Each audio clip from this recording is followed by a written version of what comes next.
Bonjour, bonjour. La dernière vidéo a fait 150 000 vues. Pour une chaîne YouTube qui a 100 000 abonnés, ça va. C'est pas dégueu. On va pas se plaindre. Moi, j'aime bien. Moi, toutes mes vidéos font 6 chiffres minimum, là. Je veux pas... Oh, je fais comme le même, là. Je sais pas si je le fais bien.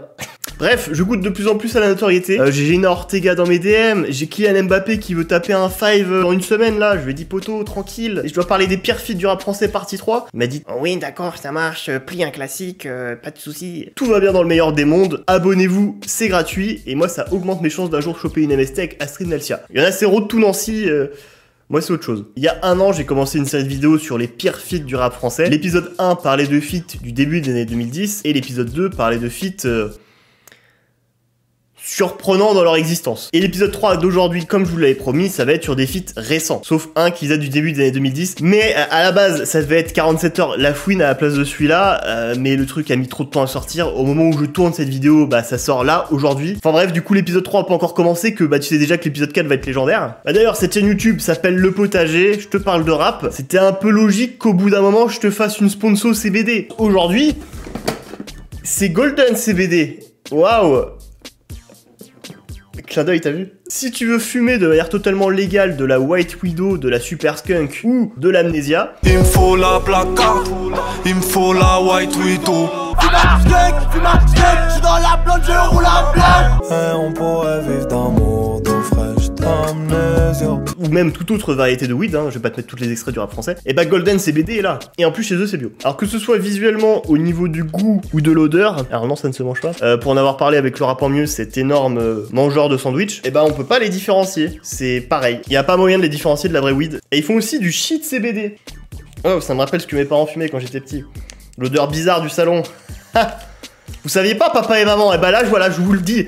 Je savais que vous fumiez des trucs pas très réglo dans le salon quand j'étais petit. Que c'était pas du CBD, hein. Le CBD, il y a très peu de THC dedans. Il y a moins de 0,3%. Et c'est pour ça que c'est légal. Il y a pas la partie qui te rend... Mais tu gardes le côté relaxant de la chose pour dormir, te relaxer. Ce qui est très pratique pour les gens stressés ou anxieux au quotidien. Et c'est aussi efficace pour les douleurs de dos ou globalement toute douleur musculaire. Et le CBD se décline en plein de versions possibles. Par exemple, si tu fumes pas, les huiles au CBD, qui est quelque chose qui a beaucoup de succès. Ils ont aussi des gélules au CBD, ils font du thé au CBD, plein d'autres trucs avec CBD derrière. Alors ils proposent différents types de packs comme celui-ci. Il y a de tout sur leur site, hein. Il y a du pack découverte, il y a le pack pour ceux qui fument pas, ou à l'inverse, le pack pour ceux qui sont des énormes fumeurs. Golden CBD, c'est plus de 40 000 clients, des livraisons en 24-48 heures et une note de 4,8 étoiles sur Trustpilot. Avec mon code POTAGER, ils ont jamais eu un sponsor qui collait aussi bien avec ce qu'ils vendaient. Et là, vous avez 25% de réduction sur tout leur site avec mon code POTAGER, même pour les feuilles à rouler 24 carats. Alors oui, ça sert à rien, mais c'est stylé. Enfin, c'est d'ailleurs, c'est pour ça qu'ils le vendent, hein, c'est parce que c'est stylé. Merci eux de sponsoriser cette vidéo.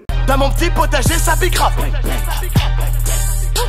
Du melon, de la tomate, la betterave.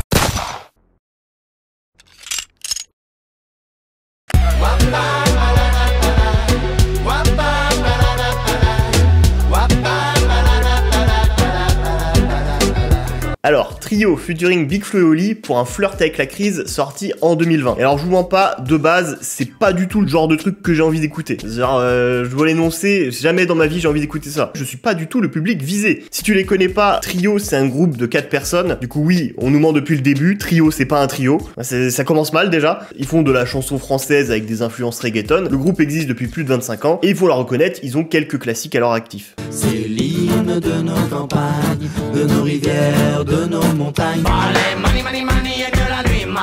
Arrête l'alcool, tu deviens grave. Je veux fumer de l'herbe de qualité, bouche et trou de la sécu en fumant mon tarpé. Désolé pour hier soir, c'est un super storytelling. Quand j'avais 12 ans, je kiffais ma race, putain de banger. Mais voilà, j'ai plus de 12 ans et 99% de leurs chansons, c'est pas pour moi. C'est Trio qui a invité Big Flo et Oli sur leur album 25 qui commémore un peu les 25 ans d'existence du groupe. Et du coup, pour l'occasion, ils ont invité plein de chanteurs, chanteuses pour reprendre leurs titres phares de leur carrière. Alors il y a Zaz, il y a Véronique Sanson, il y a Vianney, il y a Renaud, il y a Claudio Capéo, la fine fleur de la chanson française.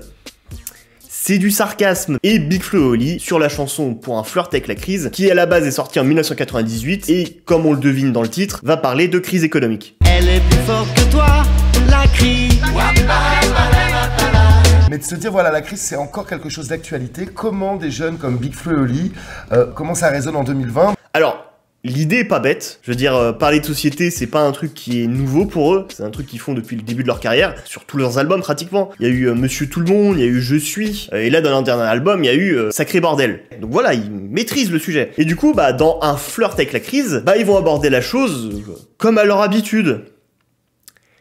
Je ne suis qu'une série de chiffres à la suite. 68, 92, 618. Souvent l'impression que je ne sers à rien. 54, 32, 12, 21. Je ne suis pas sûr de voir mon reflet dans la glace. Et si un jour je disparais, on me remplace. Navrant, certains vendraient leur rêve pour de l'argent. Avant c'était marche ou crève, maintenant tu crèves en marchant. Ça fait réfléchir. Des fois, je me demande comment c'est possible d'être autant un cliché de soi-même. Vous savez quoi? Je vais même pas en parler moi-même. Il y a 3 ans, le rap en mieux, il a parlé de Big Flo et Oli. Et il y a un passage qui illustre parfaitement cette chanson et le problème global de Big Flo et Oli. Et en plus, vous savez quoi? Ça fait un beau geste pour le rap en mieux. Je sais qu'en ce moment, il galère un petit peu en termes de visibilité. Il a besoin de 2-3 heures là pour ses droits Pôle emploi d'intermittent du spectacle. Tiens, prends mon gars, c'est cadeau. Là encore, c'est faussement subversif et rempli de clichés. Je suis désolé, mais moi ça me touche pas une seule seconde. Ça met pas le doigt sur un sujet épineux et en plus le procédé est systématiquement le même. Prendre un sujet, le tourner de façon triste et parler à la première personne pour créer une pseudo-proximité. Mais c'est trop maladroit. Ce que je reproche à Big Flo et Oli, c'est de donner cette impression d'être critique, presque corrosif, alors qu'en réalité, soit il dénonce des choses qui sont évidentes en les caricaturant et en prenant en otage notre sens critique, parce que évidemment c'est triste que pourrait dire un bébé qui se fait avorter, ou le suicide de Jean-Michel Boomer qui en a marre de sa vie jusqu'à se tirer une balle, mais ça a rien de subversif de dénoncer ça. Et ce que vient de vous dire le chômage en mieux s'applique à toutes les chansons de Big Flo et Oli qui parlent de société. Mais là, en plus, cette fois-ci, le faire avec Trio. Oh là là, oula, j'en ai eu une pointe au cœur, carrément. C'est pas vrai.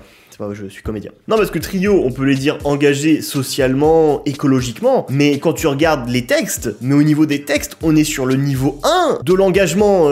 C'est écrit par un enfant de 12 ans. User la mine et la populace se hisse. On est lourd de cernes, mais la foule se glisse dans un couloir de métro. C'est si faible, c'est rempli de banalité. Je veux dire, ça fait 15 ans que j'écoute du rap français, je m'en suis bouffé des mecs avec des vestes en cuir qui me faisaient la morale sur le monde, la société, des trucs impactants. La justice nique sa mère. Le dernier juge que j'ai vu avait plus de vis que le dealer de ma rue. L'épicier je le baise, le pluraliste aussi. Leur sourire m'écœure, content de bicrave, alcool et nicotine. Si c'est racisme et vente d'armes, des clodos à chaque station.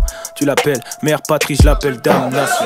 Alors si t'as jamais écouté de chansons engagées et que t'as 12 ans, tu peux comprendre que ça peut avoir une résonance en toi. Mais si t'es un adulte et que tu sais que le monde c'est pas les gentils contre les méchants, bon bah ça fait souffler l'enfonçage de portes ouvertes. Dans sa multinationale blindée, mondialisée, l'homme actif d'autombre années, c'est le technocrate de son métier qui a écrasé ses millions de partenaires. Et Big Flo et Oli, bah c'est un peu leur équivalent dans le rap français. C'est un trio, c'est un groupe qui les a influencés beaucoup quand ils étaient enfants. C'est eux qui viennent nous voir en disant ah mais les trios, on vous écoutait quand on était jeunes, etc. Je crois que c'est Oli qui m'a dit ça, qui m'a dit écoute, on voulait dire des choses intéressantes dans nos chansons et on s'est beaucoup inspiré de vous, on s'est inspiré des Zebda, on s'est inspiré de Manu Chao, parce que je crois qu'ils avaient envie de faire un rap intelligent et de pas simplement chanter l'argent, les belles bagnoles et les filles. Je n'aime pas les arts. Ils vont pas nous faire chier pendant longtemps ces noirs là. Alors voilà, c'est exactement à ce moment-là, quand j'ai entendu ça, que j'ai su que j'allais être sans pitié avec eux. Et on pourrait me dire, ça va, ils ont juste fait une chanson pour un groupe de leur enfance, ils ont fait leur kiff, on peut leur pardonner. Non, ils ont pas fait qu'une chanson. En 2018, Big Flo et Oli les avaient invités sur leur album La vie de rêve pour faire une chanson qui parle, je te le donne dans le mille, de société. Ferme les volets, allume la télé. Torture, guerre au Darfour. Tortue mange un sac Carrefour. Et c'est pas tout, ils les ont ramenés à Planète Rap, les frangins. Il y a eu Trio à Planète Rap, avec leur guitare, leur djembé et leur sarwell. Non mais là, on est place du commerce à Nantes. Salut, je suis à la rue, t'aurais pas une petite pièce sur toi? Planète Rap, c'est la rue, mais pas dans ce sens-là. Mesdames, messieurs, bonjour, bienvenue au spectacle des arts de rue. Annick est intervenante cirque au sein d'une troupe d'artistes du Périgord. Non mais ça, ce mélange de culture, de génération, de style musical, tu me le fais à Taratata chez Nagui, ce tueur de cheval, pas chez Fred de Sky. Lui, il est habitué à avoir 50 mecs autour de sa table qui sont sous Jacques Daniel, en train de bouger la tête, avec la capuche sur la tête. Pas des mecs qui, à la fin de son émission, vont lui demander s'il a pas une roulée ou s'il a pas un ecstasy sur lui. Et qui, depuis des décennies, nous disent d'emblée de digérer leurs directives. Vous êtes-vous déjà demandé combien un mendiant pouvait gagner en une journée? Alors après voilà, Big Flo et Oli et Trio, c'est une véritable bromance, ils s'invitent sur scène pour jouer des chansons, ils se dédicacent dans leurs textes, ils parlent d'eux en interview, bah voilà, ils se kiffent quoi. on n'est pas crédible, c'est ça, Oli et Big Flo. Notre crew, c'est Kali, Vianney et Trio. Trio, on les a rencontrés avec le live, c'est devenu comme des parrains, comme des oncles pour nous. On aime beaucoup faire des feats avec des gens qu'on n'attend pas vraiment, on aime beaucoup sortir du milieu rap. C'est dans l'éloge d'un des zéniths de Big Flo et Oli que Trio va rencontrer McFly et Carlito, et ils vont kiffer la connexion, et ils vont faire une chanson qui va être aussi sur leur album 25. La tête dans le cul dans le brouillard, les gars, désolé pour hier. Mais achetez cet album, je suis sûr, il est exceptionnel. Dans cette histoire, il manque juste Vita et Slimane pour que le spectacle soit complet. On va passer au concert de Big Flo et Oli. Parce qu'il y en a un qui a pris sa trompette, l'autre qui a pris sa batterie, le père qui chantait, le côté un peu salsa. Voilà, c'était vraiment un concert complet. Moi, j'ai vraiment adoré. Pardon. Ils se sont racontés une histoire, ils étaient posés sur un banc, ils se sont racontés une histoire. Oh là là, Yérim est en train de partir en fou rire. Un de leurs potes qui s'appelle Wawad. C'est et en guest, voilà, donc là je suis un peu moins la cible. Il y avait des youtubeurs, dont Squeezie, donc, voilà, qui fait vraiment phénomène en ce moment. Ils sont vraiment trop méchants, c'est incroyable. On a eu le droit aussi à Kev Adams et à Gad Elmaleh. Ouais. Donc voilà, c'était vraiment un show, un gros truc, et c'était super génial. Ce genre de feat est symptomatique du problème de Big Flo et Oli. Après, je vais pas vous mentir, ils me doivent rien. Ils ont leur public, ils ont vendu 1 million d'albums. S'ils veulent faire un feat avec Francis Cabrel, qu'ils le fassent, qu'ils fassent leur kiff. Ils ont absolument rien à me prouver, ils me doivent absolument rien. Voilà, ils sont dans leur délire, ils assument totalement. Ils sont pas là à revenir tous les 6 mois en mode prouveur. Vous avez vu, j'ai fait un freestyle de 10 minutes, j'aime le rap, je sais kicker. Vous avez vu, Oli est le meilleur rappeur de France. Mais après ça va, ils font pas ça, ils sont cohérents. Alors là, c'est la petite parenthèse où on va rigoler. C'est comme si j'avais dans le corps tous les MC passés par Planète Rap. C'est pas une carrière que je mène, c'est un combat. Personne ne fait peur dans le rap français, qu'est-ce que tu comprends pas? Ça y est, t'es convaincu? Ou tu veux vivre du rap? Comprends bien, je vis pas du rap, je vis le rap. Au fait, pour tous les rageux, j'ai réservé les stades pour 2022. J'ai fait un code de triche où le rap c'est trop facile. Comme quand je rappais devant 8 Mile sans savoir que je finirais 10 de diamants. Et si je suis pas déjà le meilleur, bientôt je le deviendrai. Oli. C'est une légende du hip-hop français. Oli est le numéro 1 rap français. T'es toujours habité, ça se voit. Ça fait du bien. Toujours jusqu'à la mort. Toujours. Manipulation. Alors, le seul truc qui me dérange vraiment quand ils font ça, au-delà du côté schizophrène à la Lafouine, bah c'est qu'ils arrivent en mode full ego trip, je suis trop fort, j'ai vendu tant d'albums, je suis si riche. Alors que bah les CD qu'ils ont vendus, leur compte en banque ou les stades qu'ils remplissent, bah c'est pas en rappant comme ça qu'ils les ont eu. Ça, ils les ont eu en faisant des albums bien lisses, en étant des rappeurs tout public qui passent à la télé, sur TF1, aux Victoires de la musique, avec des albums et des chansons qui passent sur Énergie. Pour moi, ça sonne juste faux en fait. Il y a trop un côté prouveur du non mais faut que je plaise au public rap, faut que je rappelle que je... Non mais je sais rapper hein. Je rappe comme si j'étais né à Brooklyn. Non mais je sais rapper, vous avez vu, je sais rapper. Regardez, je rappe pendant 10 minutes, vous avez vu, c'est incroyable. Et pour te montrer ma dalle, j'ai fait un freestyle de 10 minutes. Le mec qui doit prouver. Je pense que dans le fond, vu que ce sont des amoureux de rap, des vrais passionnés, de fous malades, que d'ailleurs à leur début, on pouvait leur reprocher le côté trop scolaire de leur musique, trop gardien du temple. Vous avez vu, on est des vrais rappeurs avec des vraies valeurs. J'ai écouté tous les albums de Danny Dan. Bah je pense que ça doit les faire énormément chier d'avoir vendu tant d'albums, d'être si connus et d'être si peu reconnus, que ce soit par le public rap ou même par les gens du milieu, que ce soit les rappeurs, les journalistes rap ou même bah nous les youtubeurs rap. Ouais, je m'inclus dans la discussion. Invitez-moi au Fame Awards s'il vous plaît. Je suis trop connu pour faire un grunt et je le déplore, trop commercial pour être invité sur Colors. Parce que personne, aucun connaisseur de rap ne mettra jamais un album ou une chanson de Big Flo et Oli dans ses trucs de référence, dans les trucs préférés, ou même globalement, s'il doit faire un top 100 de meilleurs albums ou meilleures chansons du rap français, il n'y aura jamais du Big Flo et Oli. Et ça, je pense que Big Flo et Oli, ça doit personnellement vraiment les faire chier. Au final, un flirt avec la crise, bah c'est exactement à quoi on s'attendait, dès l'énoncé, et qui malheureusement entretient le cliché que ce sont des rappeurs pour des gens qui n'écoutent pas de rap en fait, pas ou peu de rap, ou des gens qui écoutent un peu de tout en fait, enfin des gens qui préfèrent 47 heures à PNL, tu vois. Ah oui, non, je te jure, ça existe. C'est terrifiant. Shout out to my main man John Rock, Big Snoop Dogg.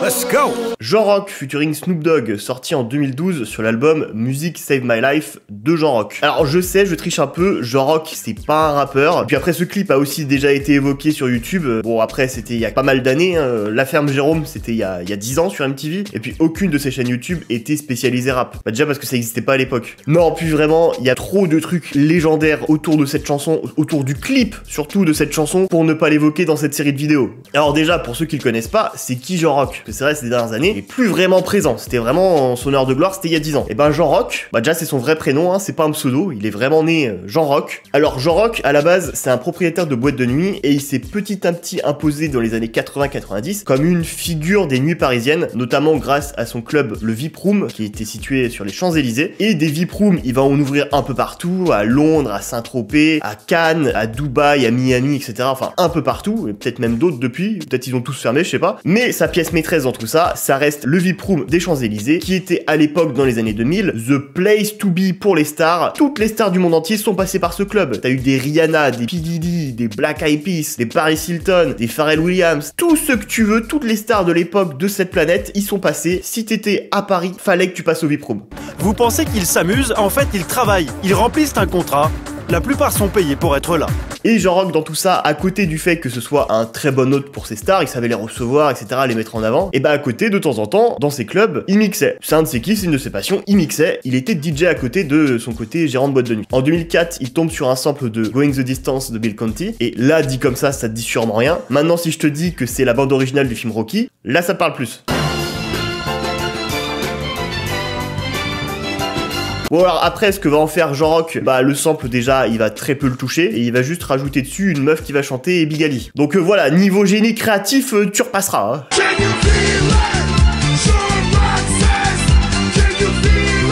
Jean Rock nous dira que le titre a été numéro 1 dans 9 pays dans le monde. Le succès de Can You Feel It m'a dépassé. On était numéro 1 dans 9 pays. Alors on va aller voir la vidéo. Alors sur Wikipédia, ça nous dit que le titre en France a été numéro 5, en Suisse 45e, en Belgique 12e et en Suède 36e. Alors qui dit vrai? Je vous laisse vous faire votre propre avis. Perso, j'ai ma petite idée. Alors durant un live de cette chanson qui a eu lieu dans un de ses clubs, Big Ali était absent. Je sais pas, il était malade, il était en retard. Bref, Jean Rock l'a remplacé au pied levé. Et alors Jean Rock qui doit faire du Big Ali, ça doit être incroyable. Mais cette prestation live a débloqué en lui l'envie de chanter, l'envie de faire ses propres tubes. Dans les années qui vont suivre, il va sortir des singles à droite à gauche qui vont passer plutôt inaperçus. Et c'est au début des années 2010, il va rencontrer le producteur Red One, qui est le producteur de Lady Gaga à ses débuts. C'est avec lui qu'elle a fait Poker Face, Bad Romance, etc. Et les deux vont s'associer pour sortir le projet Music Save My Life en 2012. Et pour vendre et pour marketer l'album, il est pas bête, tous les singles vont être faits avec des stars, et principalement des stars qui vont fréquenter ses clubs. C'est comme ça qu'il va les rencontrer et qu'il va leur proposer d'être sur son album. Moyennant finance, bien sûr. Et quelques magnums de champagne sur le moment, j'imagine. Et c'est comme ça que sur l'album, il va avoir des Florida, des Cat Deluna, des Fat Joe, des Pitbull. Et on parle du Pitbull de la grandeur, hein. C'était la plus grande star de son album à ce moment-là. Pitbull, c'était le patron des charts mondiales, des tubes mondiaux. Il était numéro 1 partout dans le monde quand il sortait un single. Et la dernière grande star de cet album... Ce soir, Snoop Dogg. Snoop Doggy Dogg. Alors qu'est-ce qu'on attend? Et du coup, au niveau des chansons, globalement au niveau des résultats, on est sur des tentatives de tubes moyens qui vont pas trop marcher, qui je crois vont être diffusés que sur Énergie 12. Énergie 12 où à l'époque il était parrain de la chaîne Jean Rock, hein, dans ses premières années d'existence de la TNT. Alors les clips en soi, ils étaient pas horribles, ils avaient un budget qui était pas dégueu, hein, il arrivait très bien à se fondre dans la masse des clips de l'époque. Alors au final, à retenir de cet album, pas grand chose, tout est plutôt moyen, oubliable, plutôt médiocre même, sauf le clip avec Snoop Dogg, Saint-Tropez, où là les amis, on touche quelque chose de grand, de culte même je dirais. Vous savez quoi? Tenez, je vous mets l'intro du clip, c'est cadeau. Hi Carl. Hi Jean Rock, nice to see you here. Carl, is it paradise? You were never told that Saint-Tropez is paradise. On a Carl Lagerfeld, comme dirait le joueur du grenier, l'un des plus grands créateurs de mode de l'histoire, avec Jean Rock au paradis. La bise qu'ils font dure la moitié du caméo de Karl Lagerfeld. Jean Rock lui demande s'il est au paradis et Karl lui répond que non, Saint-Tropez est le paradis. Après, je sais pas, j'y suis jamais allé, peut-être ils ont raison. Hein. Donc tu l'auras compris, la chanson va être un hommage à la ville de Saint-Tropez. Et tu sais, depuis tout à l'heure, je te dis que Jean Rock, il s'est mis à chanter avec les plus grandes stars de cette planète. Tu dois bien te demander qu'est-ce que ça peut donner. I know where I belong, even when I'm away. I'm never gone too long back. I don't need no nothing from city alone. Cause baby girl you wake me up. You hit me from my nose and get my hopes away.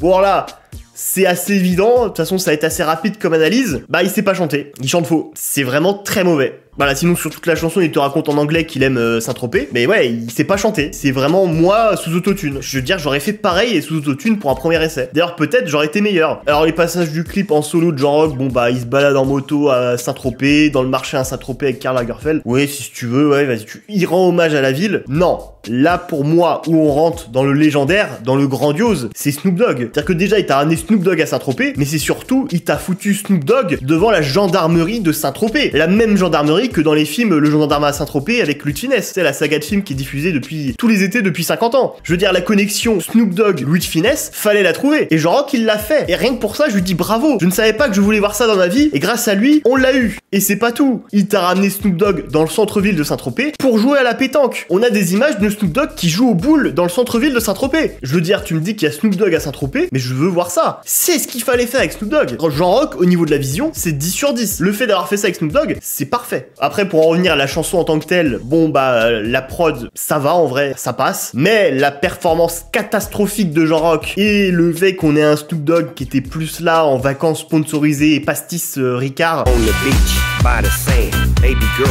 I'm the man. What a deal, how you feel? You got sex appeal. Il était plus là pour profiter du soleil et des filles que vraiment faire de la bonne musique, font qu'on a une chanson qui est plutôt pas terrible. Et on pourrait dire que mettre du Snoop Dogg sur de l'électro, ah, c'était pas une très bonne idée. Quasiment au même moment, à cette période-là, t'as David Guetta qui a fait une chanson avec Snoop Dogg sur de l'électro. Une chanson électro avec Snoop Dogg. Et ça a été un putain de tube. I just wanna make you sweat. Du coup, bah, l'argument il marche pas trop. Ça dépend plus de qui est derrière la chanson. Et bah, David Guetta, ça marche mieux que Jean Rock. Donc, bon, bah voilà, la chanson elle est pas bien, mais tu retires la musique, le clip en soi, il est culte. C'est un nanar de la chanson française. Il a réussi à mélanger le patrimoine culturel français avec une légende de la West Coast. Merci Jean Rock. Rien que pour ça, ça valait le coup de faire un album éclaté. L'album de Jean Rock fera quand même disque d'or. Il va vendre 50 000 albums, ce qui est autant que Tony Parker. Tony Parker, lui, il a pas eu le disque d'or parce qu'à l'époque, c'était 75 000 ventes en France pour avoir le disque d'or. Alors j'ai l'impression que c'était une époque où, avec du marketing, des feats prestigieux avec des stars internationales et une promo télé, radio où t'étais omniprésent, tu pouvais vendre des albums, mais genre beaucoup d'albums. Alors que dans le fond, ton CD, il est abominable. Alors on va le voir tout à l'heure avec la Crine, mais j'ai l'impression que cette stratégie d'avoir des featuring prestigieux avec des grosses stars, bah ça marche plus trop pour vendre ta musique. Après 2012, Jean Rock ne fera plus de tentatives musicales, malgré son disque d'or, parce que je pense que vu le prix qu'il a dû payer pour avoir les stars internationales, les stars américaines là, l'album a pas dû être rentable. Comme ces clubs dans les années qui vont suivre, le VIP Room ne va plus trop intéresser les stars qui vont se faire de plus en plus rares, la hype est passée, l'argent va moins rentrer, et le Covid, il y a 2 ans, va finir d'achever le VIP Room des Champs-Élysées qui fermera ses portes. Le VIP Room de la rue de Rivoli, ce local même où nous nous trouvons aujourd'hui, ferme ses portes. Après, dans le fond, dans la musique, bon bah il a eu un peu ce qu'il voulait. Bon, alors même si j'imagine qu'il aurait voulu avoir une carrière sur le long terme dans la musique et être une vraie star, bah, il a eu quand même son petit moment de shine, son petit moment de gloire. Et bon, après les gens le regardaient pas vraiment lui, mais plus les stars américaines justement en question. Bon voilà, il a fait son kiff. En autre feat atypique rigolo de Snoop Dogg que j'aurais pu vous citer, c'est la chanson Mission Cléopatra, feat Jamel Debbouze. Et là normalement si t'étais pas au courant, tu viens de lâcher un... Mais non.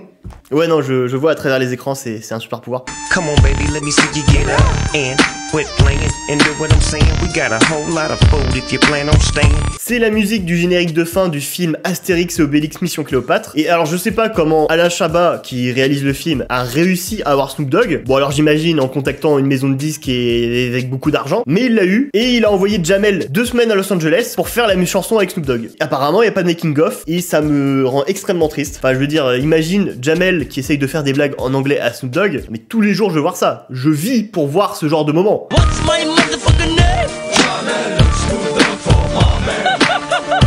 Dog Jamel, c'est mon nouveau prénom. C'est parfait hein, pour un générique de film avec Jamel Debbouze.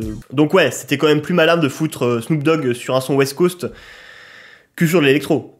SAP OTE Cortex, l'aigle royal de Carthage, le gorille black. Bonsoir Paris. Éteins la lumière. Francky Kiki, Kababoun bon Kiki. J'ai la bénédiction du vieux père.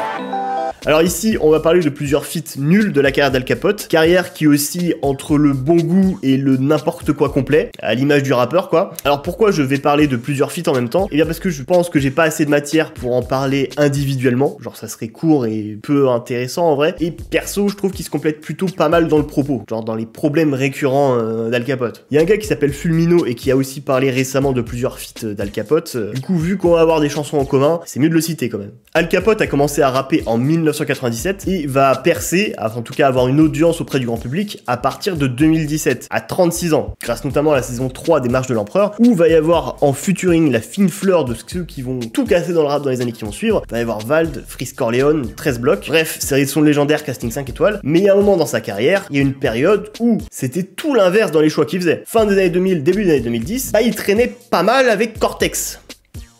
Et ils vont faire de la musique ensemble. C'est pour tous mes straps qui déclarent, tous mes straps qui déclarent. On a du set, là de la rap, là de la vodka, des rares. C'est Cortex et Alka. Horrible refrain de Cortex. Et oui, on parle bien ici de Cortex 91 les pyramides. D'ailleurs, c'est peut-être la première fois que vous entendez un son de lui. Du coup, oui, il était bien rappeur, hein. C'était pas juste un troll de l'internet français. Mais la musique, pour lui, ça marchait pas trop. Du coup, c'est pour ça qu'il s'est mis à clasher tous les premiers youtubeurs français pour essayer de gagner en visibilité. Ce qui marchera d'ailleurs globalement avec Cyprien, qui lui répondra avec un clash. Une chanson qui cumule aujourd'hui, je crois, 49 millions de vues. Tu clashes dès que quelqu'un met une vidéo en ligne. Laisse-moi deviner, tu chercherais pas des amis. À l'époque, je me souviens, c'était un séisme sur l'internet français. OMG, Cyprien a répondu à Cortex. Au lycée, c'était incroyable. On avait vécu ça comme une finale de Coupe du Monde de gagner. Oh, t'as vu Cyprien, il a détruit Cortex. Bon, on se faisait pas mal chier à l'époque, hein. On va pas se mentir en seconde. Et c'est à cette époque que Al Capote traînait beaucoup avec Cortex. Ils vont faire des chansons ensemble, des clips ensemble, mais ils vont aussi traîner ensemble, faire des vidéos random sur internet, des vidéos dans le salon de Cortex où il avait mis une chemise et il lisait des feuilles en mode présentateur télé, ou des vidéos au fin fond du 91 dans une cave là sous Zubroska à faire un semblant de promo pour un album d'Al Capote. On baise vos grand-mères. Achète le CD, sinon tu niques ta mère, fils de pute. Une promo qui consistait principalement à insulter de manière aléatoire des arbres généalogiques entiers. Et du coup, ouais, ils vont faire de la musique ensemble, ils vont faire plusieurs chansons ensemble, dont notamment l'horrible Les Indestructibles, avec un Cortex sous autotune ou sous vocodeur au refrain. Oh mon dieu. C'est pour tous mes straps qui déclarent, tous mes straps qui déclarent. Bon, alors là on est sur un clip basique en bas de la cité, sans budget, très mal filmé, avec un Cortex qui est nullissime en tout point. C'est incroyable au niveau du flow, des textes. Ce gars il s'est pas posé, il s'est pas respiré, il ne sait pas rapper. Ce qui est là, 91 crimes, je pèse tout, avoue que le son est tout, boum, quand je fais une roue. C'est vraiment sincèrement l'un des pires trucs que j'ai écouté dans ma vie d'auditeur de rap. J'ai presque envie de vous dire que Tony Parker rappe mieux que Cortex. On en est là. Alors tu vois les gens qui détestent le rap viscéralement, qui sont remplis de clichés en mode les rappeurs, ils sont stupides, ils viennent de banlieue, ils font que insulter pour insulter, musicalement ça a aucun intérêt. Ce rappeur là il existe, c'est Cortex. Ils vont arrêter de regarder des vidéos de rap où t'as des mecs qui sont là, yo, je suis dans un jacuzzi avec deux putes qui bougent leur boule et j'ai tellement d'argent, yo, nègre. Comment ça mon ref? Au niveau du passage d'Al Capote, bon bah il est bon, voire même très bon, hein. Le gars il sait rapper, il sait écrire, hein. C'est un gars excellent. Je remarque quand même qu'il était un peu moins vulgaire avant. Enfin après ça reste du Al Capote, du coup c'est relatif. J'élabore des métaphores de prédateur, je suis méga fort et extra gore, nique les majors et les sales porcs, on est d'accord mec c'est hardcore, on s'évapore. Pendant que tu nous whiz, je fourre des putes soumises, je me bute sous tease. Mais ça se sent qu'il est pas bien entouré et aiguillé artistiquement. Je veux dire les choix de l'époque sont globalement affreux. Il va apparaître dans le film de Morsaille, La Vengeance, dans une scène où il va jouer son barbeur, enfin ce truc est totalement lunaire. Toi Alka, faut que je t'artine. 6 mois sans niquer. Enlève-moi ça, viens, installe-toi. Faut que Soir gère ça. C'est une époque où Al Capote il traînera avec les plus gros cassos du 91 ou même de toute l'île de France, où il te faisait des doubles mixtapes qui duraient 3 heures avec des 35-40 tracks et des outros où ils vont être 25-30 à rapper dessus, mais littéralement 25-30 hein. Et des blasts que t'as jamais entendu parler, il y en a aucun qui a percé dans le lot. T'es cumulé, tu dois avoir 200 ans de placard sur le projet. Alors après oui c'est vrai de temps en temps il y a un Tunisiano qui est passé par là, un Seth Gecko, bon Seth Gecko il était sur le même label du coup c'est un peu logique, il a réussi à avoir un Alpha 520 et aussi un Sofiane, un Lacrim et un Mister You avant qu'il perce, c'est beau, faut le dire. Et aussi une fois, il y a eu un mec du 93 que pas grand monde connaissait à l'époque, en 2011. Le peu d'amour que j'ai va pour le bif et la hiya. Demande à Cheb Khaled, même le boule de Aïcha va les boules de Geisha. Et là, comme j'ai déjà dit, on est en 2011. C'est avant qu'il fasse Z2RO, c'est avant qu'il fasse Or Noir, c'est avant qu'il commence à travailler avec Thérapie, et je crois peu de temps avant qu'il rencontre Booba. Alors, le feat est très cool, et 10 ans après, ils vont refaire une chanson ensemble, après avoir chacun de leur côté percé, à des moments différents. Mais la symbolique est belle, c'est beau, c'est joli. C'est nous les méchants, les grands requins blancs, les rois océans, le Léviathan, avale mes enfants. Alors, très sincèrement, je pense que quand tu fais un feat avec Al Capote, soit tu n'as absolument aucun avenir dans la musique, soit tu vas devenir une putain de star du rap français. Voilà, il n'y a pas de demi-mesure avec lui. Le début et le milieu des années 2010 vont être des années de galère pour lui. Bon, c'était déjà le cas avant, mais ça continue. Où à chaque nouveau projet, à chaque nouvelle interview, il annonçait sa future retraite. On sentait une certaine lassitude de sa part, ce qui est tout à fait compréhensible hein, quand t'as 35 ans et que ça fait 20 ans que tu rappes et que tu peines à vivre de ta musique. Arrêter le rap comme la fumette, c'est possible. Ça va ensemble aussi, non? Exactement, on va arrêter les deux. Je vais dire au revoir. Comme je suis rentré dans le rap, je vais partir aussi simplement, tout bonnement. Je dois l'arrêter, mais tu vois, ça me titille encore. Et puis après, bah, pour la suite, vous la connaissez. Fin 2017, il sort la saison 3 des Marches de l'Empereur. Il explose parce que le personnage est unique, parce qu'il est fort, parce qu'il est vulgaire, parce qu'il est provoquant. Et fin 2019, il fait un feat avec Bilal Hassani. Ah, tu l'as pas vu venir la transition, hein? Et bah, pas grand monde non plus, figure-toi. Je passe ma liasse. Pourquoi tu me dévisages, mais tu te fies à What up, ouais, turn up, ouais, get up, ouais, je put up, yeah. Alors cette histoire débute avec l'Eurovision. Bilal Hassani va représenter la France. Il a gagné un concours pour représenter la France. Et des fans d'Al Capote décident de mettre en place une pétition pour qu'il soit remplacé par Al Capote. L'idée est extrêmement drôle. Alors ça a 0% de chance d'arriver, mais c'est extrêmement drôle. Bilal Hassani, c'est un youtubeur chanteur qui fait partie de la communauté LGBT. Il est gay, il porte des perruques, il se maquille, il porte des robes. Bah, je te fais pas un dessin. Al Capote, Bilal, c'est deux arabes que tout oppose. L'équipe à Bilal Hassani vont tomber sur la pétition. Ils vont trouver ça drôle. Et pour la réédition de son album, ils vont proposer à Bilal, est-ce que t'es chaud de faire une chanson avec Al Capote? Sachant qu'avant toute cette histoire, que ce soit Bilal ou son équipe, ils connaissaient pas du tout Al Capote. J'ai vu que beaucoup de gens signaient cette pétition et je me suis dit, mais qui est ce monsieur? Qui est ce Al Capote? Un jour, il y a quelqu'un de mon entourage qui vient me voir et qui m'a dit, ouais, vous allez faire un feat. Et je lui dis, il va même pas accepter. Premier appel, il dit je veux trop faire ça. Lui il nous a dit genre ah trop bien, trop cool, on y va. Et c'est comme ça qu'ils vont faire la chanson Monarchie Absolue. Ceci est une affaire conclue, t'es au chômage, vais me faire ton cul. Alors dans le clip de Monarchie Absolue, Al Capote va jouer le rôle d'un inspecteur de police ripou, en fin de carrière, à deux doigts de se faire virer tellement il est lamentable, qui va avoir comme nouveau coéquipier la jeune recrue brillante, super gentille que représente Bilal. Alors cette idée là du bon flic, mauvais flic, que tout oppose, alors c'est un peu cliché, mais c'est un peu ce qu'il y avait à faire pour le clip, c'est logique et c'est marrant. Pour la chanson en tant que telle, elle est pas si horrible que ça. En vrai, si t'aimes un peu la pop et Bilal Hassani, je pense que tu kiffes. Le problème pour moi, Al Capote dessus, on le sent, il est pas super à l'aise au niveau de sa manière de poser. Lyricalement, il fait le taf, hein, mais c'est dans sa manière de rapper, il sait pas prendre la prod, et la prod ne lui va pas du tout, ça ne colle pas. Ça fait pchit en fait. C'est Al Capote qui essaye de s'intégrer sur l'univers de Bilal Hassani, et ça ne marche pas. Argent, sexe et pouvoir avant que je tire, tel est mon bon vouloir, je pars en vrille. Alors pour moi, un autre gros problème de cette chanson, c'est que elle repose, j'ai l'impression, beaucoup trop sur le côté what the fuck de la collaboration. Que ce soit dans les textes, que ce soit dans la promo, que ce soit dans les commentaires, partout à droite à gauche, tout le temps, tout revient à ça avec cette chanson. On peut difficilement imaginer un duo plus improbable qu'entre Al Capote et vous. Qui l'eût cru, qui l'eût cru. Il y a le featuring le plus inattendu au monde. Qui l'eût cru, qui l'eût cru. Il répète ça au moins 20 fois. Tu le dis une fois, c'est bon normalement, et les gens ils ont compris. Mais pourquoi répéter ça, répéter ça, répéter ça? Et j'ai vraiment l'impression que c'est le seul truc que les gens retiennent de cette chanson. C'est lol, t'as vu, ils ont fait une chanson ensemble. Et qu'il n'y a rien derrière en fait. Tout ça c'est juste un énorme coup de com pour Al Capote et Bilal Hassani. Alors du point de vue de Bilal et de son équipe, allez, vas-y, je peux comprendre. De dire l'histoire avec l'Eurovision, la pétition et la découverte d'un Al Capote ultra vulgaire. Oui, je peux comprendre que tout ça, ça te donne envie de, pourquoi pas, faire une chanson avec lui. Vas-y, c'est marrant. Après, à l'inverse du côté d'Al Capote, je trouve ça juste hyper opportuniste et hypocrite à mort. Tu sais, ce qui a fait une partie du succès d'Al Capote, c'est ses déclarations totalement décalées, extrêmes, que t'as jamais entendues ailleurs, notamment sur la communauté juive ou sur Israël, qu'il avouera être du second degré. C'est de l'humour, tu sens qu'il surfe sur le malaise du sujet, mais il y a d'autres sujets où il va être aussi extrême et ultra provoquant, et là il va te dire qu'il est premier degré. J'écoute ce genre d'homosexuellerie là, en ce moment. Pourtant je suis homophobe. D'accord. Et antisioniste. Mais c'est douteux, on n'avait pas dit qu'on parlerait pas de ça? Mais comme ça, c'est réglé. On peut passer à autre chose maintenant. Imaginons que, en gros, sur tes derniers projets... Un Israélien me propose un chèque. Incroyable. Tout dépend de l'argent israélien. Toujours, tout est une question d'Israël, frère. Tout tourne autour d'Israël. Mais là, c'est une obsession. Il me pose une question, je réponds. Ouais, si Israël donne l'argent, le capote existe encore. Du coup, je te repose. S'il n'y a pas d'argent, le capote, c'est que merde. Au-delà de la blague, puisque t'en parles beaucoup depuis le début de l'émission, il y a un côté obsessionnel par rapport à ça. Et... Non, je sais pas.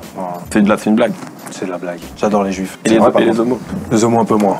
Je suis complètement homophobe. Je ne suis pas section d'assaut, mec. J'assume. Je ne suis pas le phare qui dit qu'il sait pas ce que c'est qu'un homophobe. Je sais très bien ce que c'est qu'un homo et un homophobe. Je suis homophobe. Ah oui, non, là, il y a aucune ambiguïté possible sur le sujet. Hein. Le gars, il le revendique, il assume être à 100% homophobe. Et il insiste vraiment là-dessus en mode, non mais je suis premier degré, il y a pas de blague derrière. Hein. Après, quand t'écoutes du Al Capote, il y a certaines de ses phases, bon bah, c'est pas très étonnant. Tu pourras toujours te défendre avec tes lyrics en disant, ouais, mais c'est forcément de la déconne, puisque je dis sucer à tout bout de champ et je m'adresse à des MC, donc... Je sais pas si c'est de la déconne, mais je suis vraiment homophobe, si tu peux le prendre comme de la déconne. Non, je parlais de tes lyrics, là, en fait. Certaines de mes lyrics sont sérieuses, hein. Anti-PD comme Elton John, c'est la crème d'île de France, salope son père, boycott. Quoi, ta groupe de tarlouse, je les encule. Tu sais ce qu'on fait au kitchen officiel, on fait bugger leur logiciel avec une hagra quotidienne. En enfer, les tarlouses, en loose day, je vois rouge. Il n'y a rien de pire que ces zombies de zombies qui se disent être hétérosexuels mais qui sont bi. Salope, comme ça y a plus de quiproquo, section d'assaut anti-homo. Je vais vous sodomiser sans plastique, anti-PD comme Kadyrov. Et c'est des comparaisons extrêmement violentes. Kadyrov, c'est quelqu'un qui enferme les personnes issues de la communauté LGBT dans des camps où ils sont torturés, tués, exterminés. C'est quelqu'un qui dit que les gays, les homosexuels n'existent pas chez lui dans son pays, ça n'existe pas. I want to ask you about the alleged roundup, abduction and torture of gay men in the Republic. Это ерунда.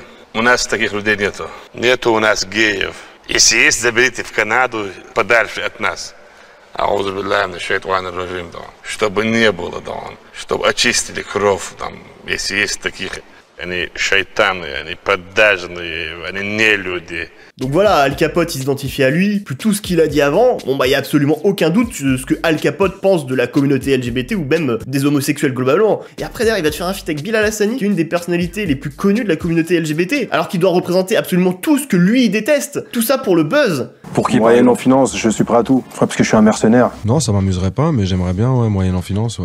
Je gagne quoi dans l'histoire? Mais mettons que le prix soit cool, tu pourrais le faire? Je fais tout pour le prix. Même pour le troll, j'aurais jamais fité Bilal Hassani. Et oui, bien sûr, je sais très bien que le rap, c'est loin d'être l'un des styles musicaux les plus bienveillants avec les homosexuels. Mais la différence avec Al Capote, c'est le seul qui en interview va assumer publiquement. Et j'ai absolument aucun doute sur le fait que Al Capote pense la même chose aujourd'hui. Hein. D'ailleurs, dans cette histoire, il y a autre chose dont je suis quasiment sûr vous n'êtes pas au courant, c'est qu'il a failli y avoir une mini-série avec Al Capote et Bilal Hassani dans leur rôle de flic. Ah non, c'est pas une blague, en mode mini-sketch, j'imagine. Vous pouvez aussi gagner des packs personnalisés. Il y a le pack Hassani et le pack Capote. Je vous avoue que le mien est quand même le meilleur. Hein. Le mien est beaucoup mieux, vous aurez le droit de trouver un mégot usagé à moi que j'ai sucé. Et pour conclure cette série de featuring catastrophique d'Al Capote, il y a un an quand j'ai commencé cette série des pires feats du rap français, et bah le jour ou la semaine où j'ai sorti le premier épisode, et bah Al Capote il a sorti avec Francky Vincent une chanson. Allez viens dans mon univers où tout le monde sourit. T'as pas d'humour, je te kiffe quand même, où est le problème? Alors après la chanson, comme pour le feat avec Bilal, repose sur la même chose, hein, c'est OMG t'as vu, il a fait un feat avec Francky Vincent, oh, c'est trop marrant. Voilà. Après, cette collaboration, elle est quand même un peu plus logique. C'est-à-dire, Francky Vincent, c'est un peu le roi de la beaufrie, du vulgaire, du grivois. Toute sa carrière repose sur des chansons où il parle de son zizi. Donc voilà, c'est un peu le Al Capote de la chanson française. Sans son talent d'écriture, je veux dire, Al Capote écrit quand même beaucoup mieux que Francky Vincent. Si tu me demandes un morceau avec Alka et quelqu'un d'autre, Patrick Sébastien, forcément. Parce que là, on ferait tourner les serviettes hygiéniques, quoi. Ou Francky Vincent.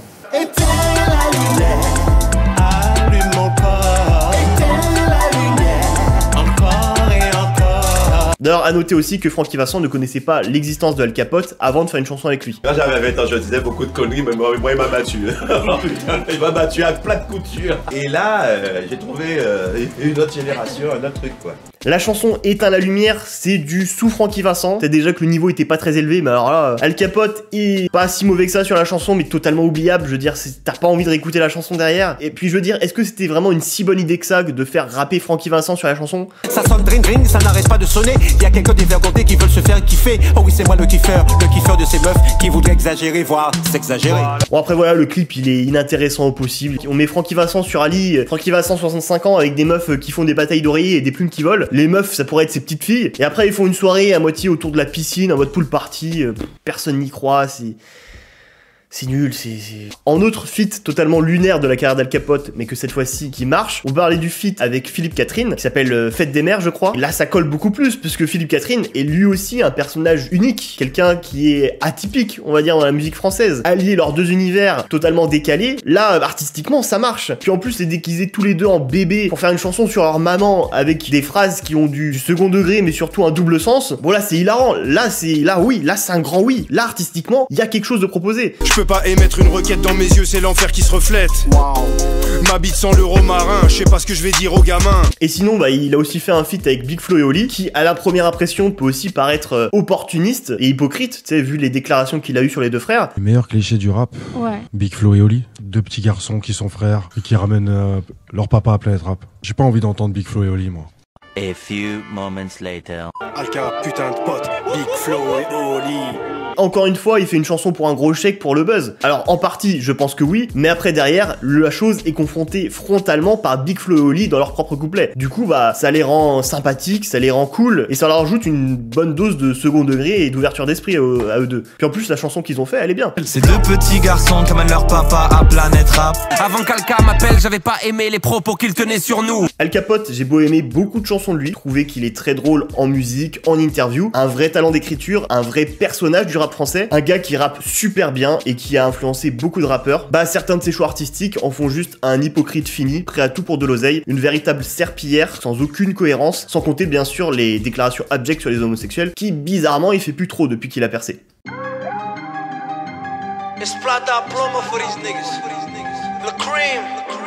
Bloody de Lacrim featuring 6ix9ine, sorti en 2019 sur l'album Lacrim. Et c'est sans doute la chanson, l'une des chansons qu'on m'a le plus demandé d'évoquer dans cette série de vidéos. Alors c'est quoi le contexte de cette chanson? En 2018, Lacrim prépare son nouvel album et il a envie de se faire kiffer et d'avoir des rappeurs US dessus. Du coup à partir de là, il va voir avec sa maison de disques pour rentrer en contact avec les artistes, ou peut-être même lui-même de son côté sur Instagram essayer de DM des artistes, des agents. Et il va voir aussi avec ses maisons de disques pour mettre en place un budget featuring. Parce que si tu le sais pas, les rappeurs US, c'est pas gratuit et même pour certains, ça coûte très cher. Et c'est comme ça qu'il va réussir à avoir Snoop Dogg, Rick Ross, French Montana et 6ix9ine. On est sur des énormes têtes, même des légendes pour ce qui est de Rick Ross et Snoop Dogg, ce qui a donné un budget total de 500 000 € rien que pour les featuring. Donc là l'album il est pas fait mais il y a déjà 500 000 € qui sont partis pour les chansons avec les rappeurs américains. Tu le sens l'album qui va pas être rentable? Et à cette époque là, 6ix9ine, pour ainsi dire, il a à son prime, il est au plus haut de toute sa carrière, il faisait à l'époque sans forcer des 200, 300, 400 millions de vues, même des fois ça tapait le milliard hein, quand il avait un titre international. Il avait son style, il avait sa formule, des tatouages 69 partout, des cheveux multicolores, des membres de gang dans ses clips, et lui qui va insulter tout le rap US pendant 2 minutes en hurlant à la mort.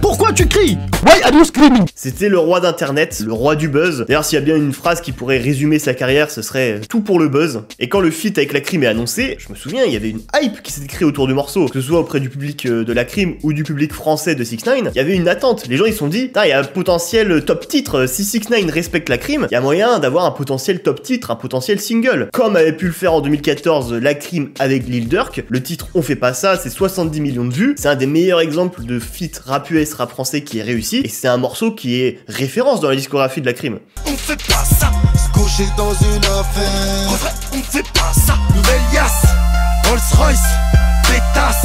Et dans la tête des gens, le feat Lacrim 6ix9ine, ça va être ça, un banger entre le rap US et le rap français. Alors après, oui, Lacrim il a loué 6ix9ine le prix d'une maison dans le Poitou-Charentes pour avoir la chanson. Mais voilà, il y a moyen que ce soit cool. Le feat sera enregistré quand 6ix9ine sera en déplacement en Europe pour un concert à Vienne. Ouais, il rentabilise le déplacement, hein, comme d'habitude. Plata plomo for these niggas. Lacrim, let that shit breathe. It's Treyway. Le truc est logiquement marketé comme un gros single du projet et le clip sort la veille de la sortie de l'album de Lacrim. Watch me do my money dance, get the money, do the running man, running man. 6ix9ine a le refrain. Alors c'est pas l'un de ses meilleurs refrains, mais ok, ça passe. En tout cas, il a plus ou moins respecté la crime là-dessus. Donc non, le problème de cette chanson, en tout cas la raison de pourquoi j'en parle, c'est pas parce que le rappeur américain s'est foutu de la gueule du rappeur français. Non, le problème ici, c'est la crime. Plus précisément, j'ai envie de dire, le choix de la prod. La prod, elle est pas du tout adaptée à lui, c'est une instru à la 6ix9ine. Et du coup, bah la crime, il va essayer d'aller sur son terrain, de faire du 6ix9ine, il va crier sur son couplet. Et là, j'ai envie de dire, il y a personne dans la pièce pour lui dire que c'était une mauvaise idée. Y'a des gros bâtards qui m'aiment pas que je verrai bien tête. On peut commencer à se rafaler et user. Une icône d'alcool et tout colle comme mot. Seul, j'ai pas besoin que tu follow. Pourquoi tu cries? Why are you screaming? Bon bah, naufrage, mais naufrage total. J'ai pas vu un naufrage pareil depuis le Titanic. Il y a pas épilogué sur la chose, hein, que ce soit le flow, la voix qui prend, ça marche pas du tout, c'est extrêmement mauvais. Certains diront même que c'est le pire couplet de la crime de toute sa carrière. Et c'est dommage que ça arrive sur le featuring le plus cher qu'il ait payé de toute sa carrière. Alors le clip fera quand même 30 millions de vues, mais je pense que c'est en dessous, même très en dessous de ce qu'ils attendaient comme résultat. Quasiment au même moment, Vladimir Cauchemar, il a fait une chanson avec 6ix9ine, c'est quasiment le double en termes de vues. Et là on te parle de la crime, un top rappeur français, en featuring avec 6ix9ine, l'une des plus grosses stars du monde à cette époque-là. C'est décevant, c'est très décevant. Et les premiers déçus, bah ça va être le public de la crime, qui va s'en donner un cœur joie dans l'espace commentaire de Bloody, hein, qui va du coup porter très bien son nom, hein. Ça va être saignant. Alors je suis venu pour vérifier et effectivement le couplet de la crime est encore pire que dans mes souvenirs. Imagine que tu fais un feat avec l'un des rappeurs les plus influents du moment et tu décides de lâcher comme punchline: à New York on n'est pas des rigolos. C'est plus la crime, c'est la clim tellement il a refroidi le son. Et pour le plus gros feat de sa vie, la crime fait la voix du monsieur qui explique les documentaires. Et tout ce que je viens de te lire, c'est le top commentaire du clip, hein. C'est pas les trucs dans les bas-fonds que je suis allé fouiller. L'écrasante majorité des points négatifs de la chanson, bon bah c'est pour pointer le couplet catastrophique de la crime. Et sinon oui c'est vrai, il a vraiment dit dans sa chanson avec 6ix9ine, à New York, on n'est pas des rigolos. À New York, on n'est pas des rigolos. Et pourtant la crime il représente que 20-25% du morceau. 6ix9ine c'est 3 refrains et un couplet sur la chanson. Il est omniprésent. Là c'est plus la crime qui a invité sur un son de 6ix9ine alors qu'il a déboursé 100 ou 200 000 euros pour l'avoir et se ridiculiser devant tout le monde. La performance elle est pas anodine, hein, faut la saluer. Après la crime est pas le seul point négatif de la chanson. La prod elle est très vite insupportable et là où d'habitude 6ix9ine t'apporte une certaine énergie avec sa voix sur la chanson, là c'est trop, c'est vraiment trop. Là la chanson elle te fait très vite mal à la tête. With that, I'ma clap shit. Fuck that shit, me shit, my shit automatic. And you know that I'ma use that in traffic. Pourquoi tu cries? Why are you screaming? Et le couplet de 6ix9ine, il est pas fameux non plus. Mais bon, après l'énorme point négatif reste quand même le couplet de la crime. Autre détail de ce clip non moins important, ce clip est un spot publicitaire géant pour Philippe Lain. La crime et 6ix9ine ont été invités à la Fashion Week de Milan par Philippe Lain et c'est à son défilé à Philippe Lain que plein de plans pour leur clip vont être tournés. Ça plus le fait qu'il porte du Philippe Lain quasiment tout le clip. Si vous vous y connaissez pas trop en marque de vêtements très chers et très moches, bah Philippe Lain c'est un peu le Ben Laden de la mode. C'est-à-dire qu'il produit des t-shirts qui coûtent 2 € à être faits en Tunisie et il te les revend 800 € en boutique sur les Champs-Élysées. Là où les Gucci, Dior, Cartier ne veulent pas associer leur image aux rappeurs ou même aux nouveaux riches issus des banlieues ou même aux dealers.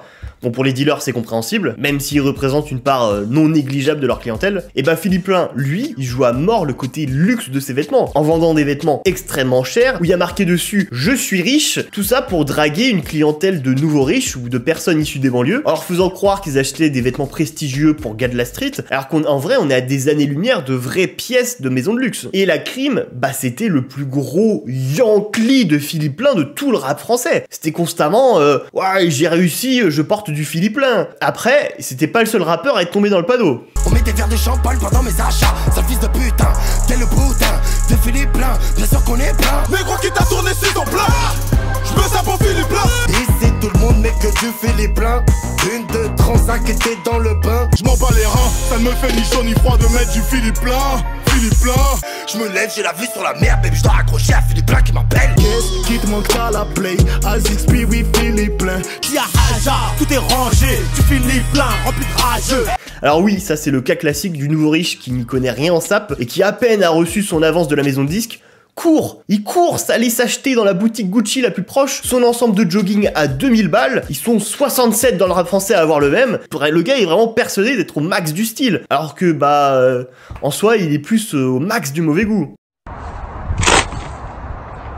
Je suis déjà fatigué de trop compter cet âge. Mais bon voilà, pour Philippe Lain, certains rappeurs ne sont jamais tombés dans le panneau, et comme tout finit par savoir dans ce monde, l'ex à Philippe Lain, c'est elle qui a leak l'info comme quoi il y avait des t-shirts produits à 2 € en Tunisie. Merci à elle. Tu veux cacher quelque chose à Philippe Flingue, mets-le dans une boutique Philippe Lain.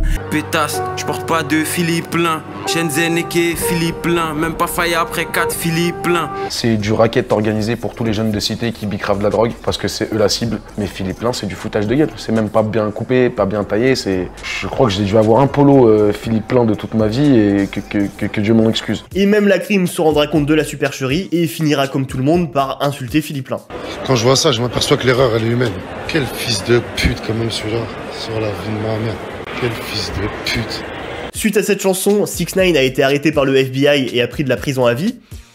Bon alors ok, oui, c'est pas à cause de la chanson, mais présenté comme ça, c'est super drôle. Non, bah voilà, après vous connaissez la suite. Il a balancé tous les gars qui connaissaient de près ou de loin, qui sont liés à des gangs, pour sortir de prison. Et après le buzz de sa sortie de prison, où il a enchaîné 5, 6, 7 fois le même son où il criait, les choses sont plutôt bien faites et le soufflet est retombé. Et aujourd'hui, c'est juste la poucave du rap qui est finito et détestable. Après, pour la crime, bah son album fera quand même disque d'or, mais on est très en dessous de ce qu'il visait. Non, parce qu'on rappelle, il y a quand même eu une enveloppe de 500 000 € pour des featuring avec des rappeurs américains. Je pense que lui ou la maison de disques devait viser du minimum double ou triple disque de platine, ne serait-ce que pour être rentable. On était sur un double album, un projet un peu blockbuster vu le casting, et ça a flop.